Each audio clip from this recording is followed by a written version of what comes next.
To find a Buddha, you have to see your nature. Whoever sees his nature is a Buddha. If you don't see your nature,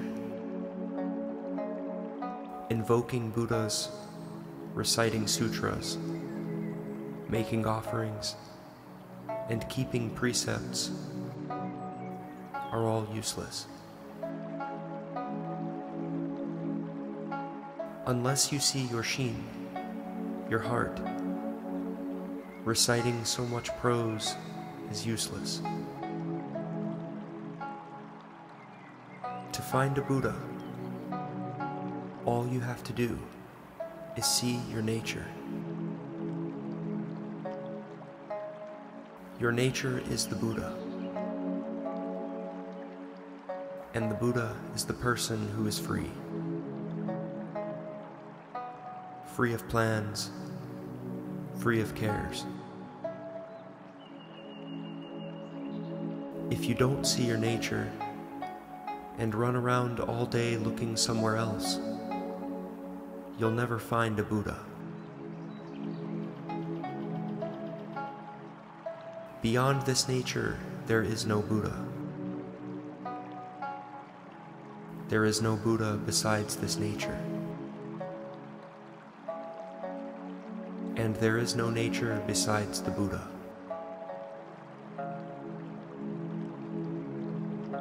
Deluded people don't know who they are.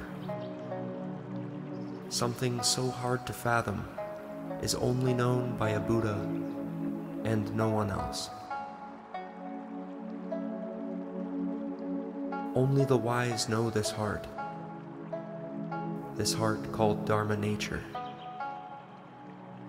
this heart called liberation. Neither life nor death can restrain this heart. Nothing can. It is also called the unstoppable Tathagata, the incomprehensible,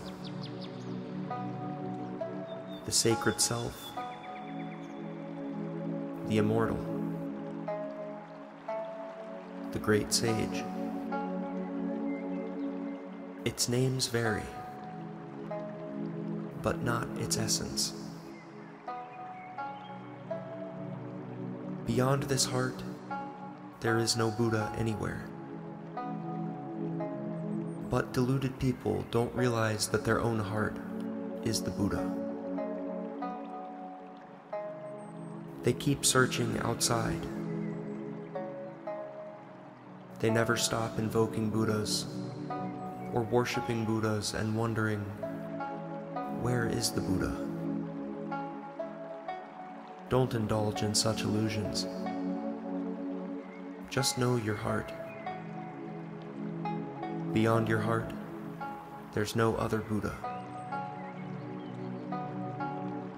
The sutras say, everything that has form is an illusion.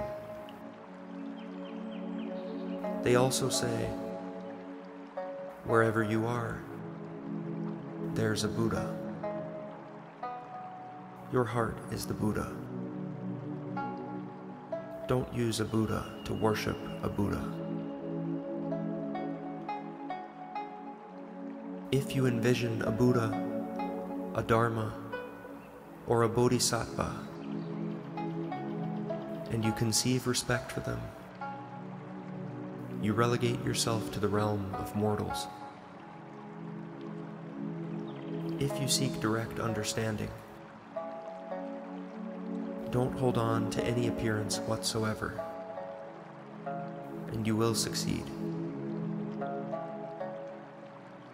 I have no other advice. The sutras say all appearances are illusions. They have no fixed existence, no constant form. They are impermanent. Don't cling to appearances. and you'll be of one heart with the Buddha. The sutras say that which is free of all form is the Buddha. Buddha is Sanskrit for what you call aware, miraculously aware,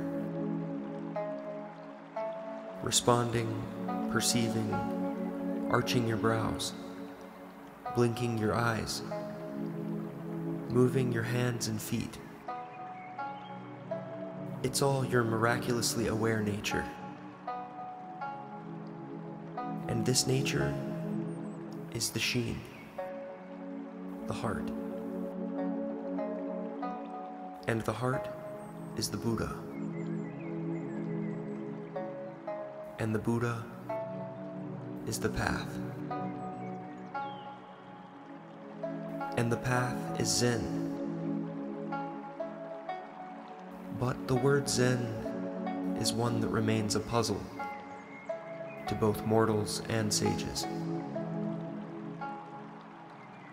Seeing your nature is Zen. Unless you see your nature, it is not Zen. Even if you can explain thousands of sutras and shastras, unless you can see your own nature, yours is the teaching of a mortal, not a Buddha. The true way is sublime. It cannot be expressed in language. Of what use are scriptures? But someone who sees his own nature finds the way, even if he can't read a word. By mistakenly clinging to the appearance of things, they lose the way. If you know that everything comes from the heart, don't become attached. Once attached, you're unaware.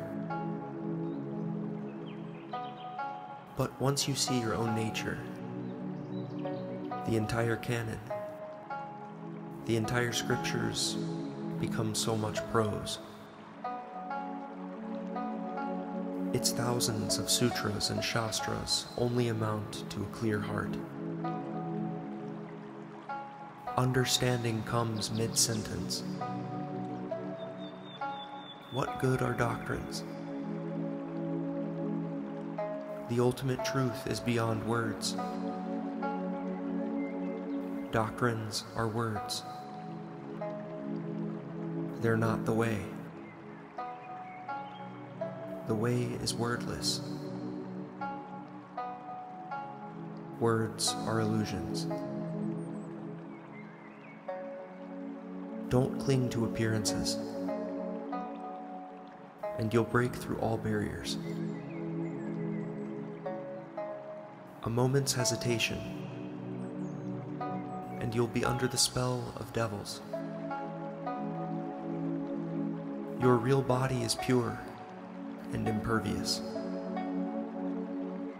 But because of delusions, you're unaware of it. And because of this, you suffer karma in vain. If you see your nature, you don't need to read sutras or invoke Buddhas. Sophistication and knowledge are not only useless, but also cloud your awareness. Doctrines are only for pointing to the heart. Once you see your heart, why pay attention to doctrines? Awareness isn't hidden, but you can only find it right now. It's only now. If you really want to find the way, don't hold on to anything. Understanding comes naturally. You don't have to make any effort. But fanatics don't understand what the Buddha meant. And the harder they try, the further they get from the sage's meaning. All day long they invoke Buddhas and read sutras, but they remain blind to their own divine nature, and they don't escape the wheel. A Buddha is an idle person. He doesn't run after fortune and fame. What good are such things in the end?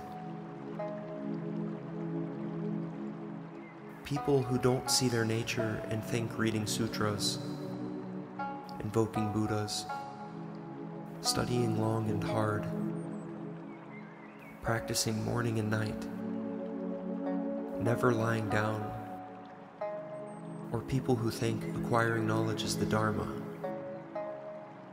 they blaspheme the Dharma. Buddhas of the past and future only talk about seeing your nature. All practices are impermanent.